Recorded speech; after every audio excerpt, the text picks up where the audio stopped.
এই মহব্বতের মাধ্যমে তুমি দুনিয়া ও আখিরাতের কল্যাণ লাভ করলা। দুনিয়ার রাস্তা সহজ হয়ে যাইবে, জান্নাতের রাস্তা সহজ হয়ে যাইবে। এই রাসূলের সুন্নাহর প্রতি যদি আমরা আকৃষ্ট হই, এই রাসূলের সুন্নাহর প্রতি যদি আমরা মহব্বত রাখি, এই সুন্নাহগুলা যদি আমরা বেশি বেশি করে আদায় করতে পারি, তাহলে দুনিয়া ও আখিরাতে শান্তির পথ খুলে যাবে। এবার আসেন, এই নবীকে কেন মহব্বত করব, এই নবীকে কেন ভালোবাসবো? আল্লাহ তাআলা রব্বুল আলামিন সমগ্র জাতির জন্য, এই ভূমণ্ডলের জন্য আল্লাহ তাআলা এই নবীকে দুনিয়ার মধ্যে পাঠাইছেন। আল্লাহ তাআলা কোরআনের মধ্যে বলতেছেন, ওয়ামা আরসালনাকা ইল্লা রাহমাতাল লিল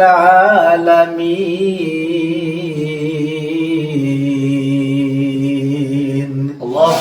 আল্লাহ তাআলা রব্বুল আলামিন বললেন, ও দুনিয়ার মানুষ, আমি আল্লাহ তাআলা আমার বন্ধুকে তোমাদের মাঝে প্রেরণ করছি, রহমত স্বরূপ বানায়া দুনিয়ার মধ্যে পাঠাইছি।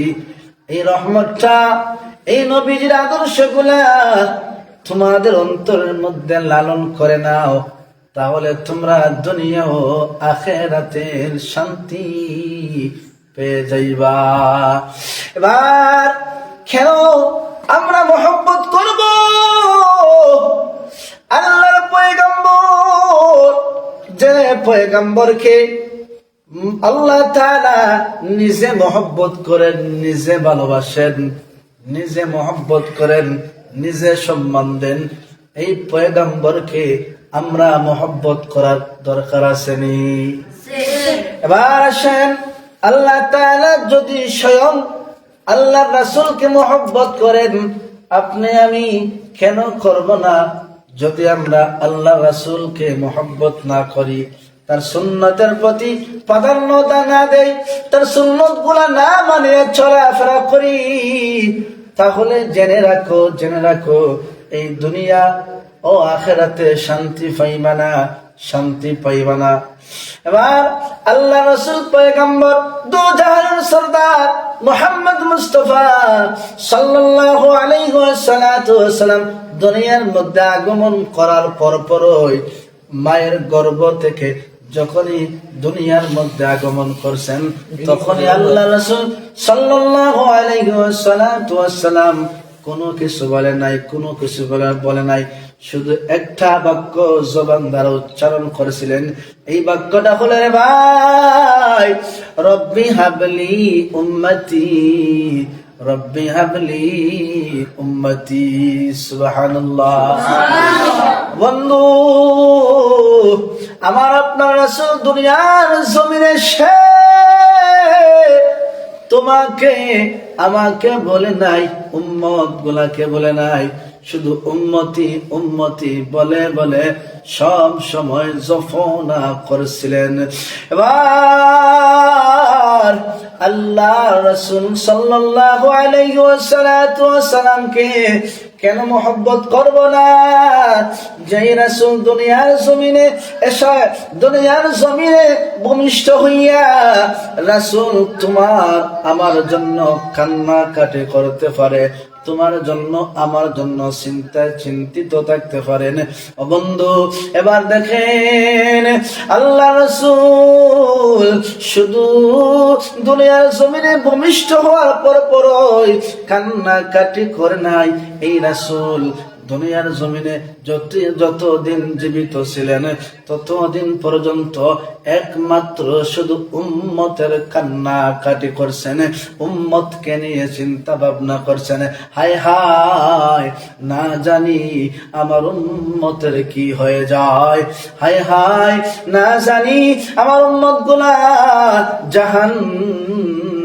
জাহান্নামের ভিতরে চলে যায়, জাহান্নামের মালিক হয়ে যায়।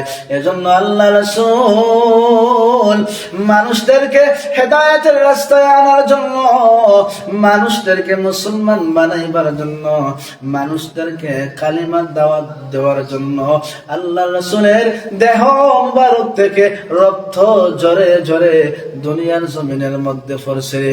এ ভাই, কেন এই রাসূলকে মহব্বত করব না? কেন এই রাসূলের ভালোবাসা অন্তরের মধ্যে পয়দা করব না? কেন আমরা ওই রাসূলের সুন্নতের উপর আমল করব না? আল্লাহ রাসূল সাল্লাল্লাহু আলাইহি ওয়াসাল্লাম কোনদিন ভালো করে খানা খাওয়ারও সুযোগ পায় নাই, কোনদিন ভালো পোশাক পরারও সুযোগ পায় নাই। এবার এই আল্লাহ রাসূল সাল্লাল্লাহু আলাইহি ওয়াসাল্লাম কোনদিন চোখ ভরে ঘুমায় নাই, একমাত্র সেই উম্মতের জন্য সর্বক্ষণ উম্মতকে নিয়ে চিন্তা চেতনার মধ্যে থাকতেন। এবার এই নবী যদি চাইতেন দুনিয়ার জমিনে স্বাচ্ছন্দ্য ভাবে থাকতে পারতেন, স্বর্ণের বিল্ডিং বানাইতে পারতেন, স্বর্ণের মালিক হইতে পারতেন, অট্টালিকার মালিক হইতে পারতেন, কিন্তু না না না, আমার নবী স্বর্ণ চায় না, রূপা চায় না, ধন সম্পদ চায় না। আমার নবী সব সময় চাইছেন আমার উম্মতের না জানে কি হয়ে যায়, উম্মতের দরদি এই নবী সব সময় আমাদের জন্য চিন্তার মধ্যে ছিলেন গো। কেন আমরা এই নবীর সুন্নতের প্রতি আকৃষ্ট হইব না, সুন্নত গুলা মানব না? এবার দেখেন আল্লাহ নবী পয়গম্বর উহুদের প্রান্তরে দান্দান মুবারক চলে গেছে, জমিনের মধ্যে রক্ত গুলা বেয়ে বেয়ে পড়তেছে, তায়েফের জমিনে রক্ত গুলা বেয়ে বেয়ে পড়তেছে, মানুষগুলা পাগল বলে বলে এই নবীকে ঢিল মারতেছে। এবার এই নবীকে অনেক কষ্ট, অনেক যন্ত্রণা কাফের কুফাররা, বেঈমানরা, ইহুদি খ্রিস্টানরা এই নবীকে অনেক যন্ত্রণা দিছেনি, অনেক কষ্ট দিছে, অনেক যন্ত্রণা দিছে। এরপরেও আমার নবীজি ইসলামের দাওয়াত বন্ধ করে নাই। ও দুনিয়ার মুসলমান, জেনে রাখো, আসমানের ফেরেশতা এসে আল্লাহর নবীকে জিজ্ঞাসা করতেছি, ও পয়গম্বর, কামলিওয়ালা নবী, দো জাহানের সরদার, আপনি রাত্রে বেলা জাগরণ হয়ে কেন কেন এত পরিশ্রম করতেছেন গো? আল্লাহর নবী জবাব দেয়, আরে ফেরেশতারা, আমি রাত্রে বেলা জাগরণ করি, রাত্রে বেলা জাগরণ করি, চোখ ভরে ঘুমাই না, আমি আমার নিজের জন্য করি না রে, আমার একমাত্র উম্মতের জন্য রাত্র বেলায় জাগরণ তাকিয়া নামাজ আদায় করে করে আল্লাহর নিকট দোয়া প্রার্থনা করি, যাতে আল্লাহ তাআলা আমার উম্মতদেরকে জাহান্নামে না দেয়। যাই হোক, আল্লাহ তাআলা আমাদেরকে সুস্থ অবস্থায়, ভালো অবস্থা রাখুক, আর সবসময় আল্লাহ রাসূলের আনুগত্য লাভ করার তৌফিক দান করুক। আমরা সবাই আল্লাহর রাসূলের ভালোবাসা অর্জন করার জন্য, সুন্নতের প্রতি আমল করার জন্য চেষ্টা করব। যে নবী দেখেন দুনিয়ার মধ্যে আসার পর এত কষ্টের মধ্যে থাকা অবস্থায় আমাদেরকে বলেন নাই, এই নবীকে আমরা কিভাবে বলবো? এজন্য বলি ভাই বন্ধুগণ, আমরা এই নবীকে বলতে পারবো না, আমাদের জীবন চলে যায় যাক, আমরা শহীদি তামান্না লাভ করব, এরপরেই আমাদের নবীকে এক সেকেন্ডের জন্য আমাদের অন্তর থেকে সরাইব না, ভুলব না। সর্বক্ষণ এই দুনিয়া যতদিন থাকবো নবীজির আদর্শবান হইয়া জিন্দগিকে গড়ার চেষ্টা করব। আল্লাহ তাআলা আমাদেরকে তৌফিক দান করুক। আল্লাহুম্মা আমিন। ওয়া আখিরু দাওয়ানা আলহামদুলিল্লাহি রাব্বিল আলামিন। আসসালামু আলাইকুম ওয়া রাহমাতুল্লাহ।